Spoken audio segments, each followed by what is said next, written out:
Parents across the south took part in a so-called kids' strike today in protest at tests which they say are putting too much pressure on their children. More than 30 groups of parents took their children out of school. The move has been criticised by the government, who says a more rigorous curriculum is needed to raise standards, and tests play a vital role. Briony Leyland reports. Can you put your hands in there? Let's see what you come out with.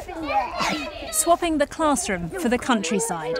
A bug hunt was lesson one for these children involved in the kids' strike in Dorset. If you find an ant, their parents keeping them off school in protest at what they see as a narrowing curriculum and tests which are too tough. I don't personally see how a 10-year-old knowing what a relative subordinate clause is or a fronted adverbial is going to get them to love the English language and want that love of learning as well to go on and learn. Standard assessment tests, or SATs, have changed in line with a new national curriculum designed to be more rigorous. Sample questions like this one for 6 to 7-year-olds reflect a new emphasis on grammar. Circle the verbs in the sentence below. Yesterday was the school sports day and Jo wore her new running shoes. That's the answer to that one. Now try this sample question for 10 to 11-year-olds.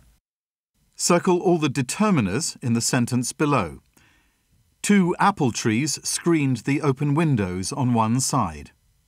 Critics say this kind of question is just too challenging. The government is unrepentant. We have to be sure that children are receiving the knowledge and skills that they need to succeed in life.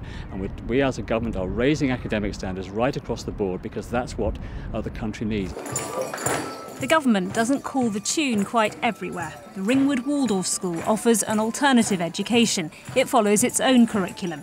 Children learn through play until they turn 7, when they're introduced to numbers and letters. They don't do SATs here. Instead, teachers assess progress less formally. You don't need to test a child to improve the level of their work. You can see if a child is not keeping up with the rest of the class, and then you provide the appropriate support.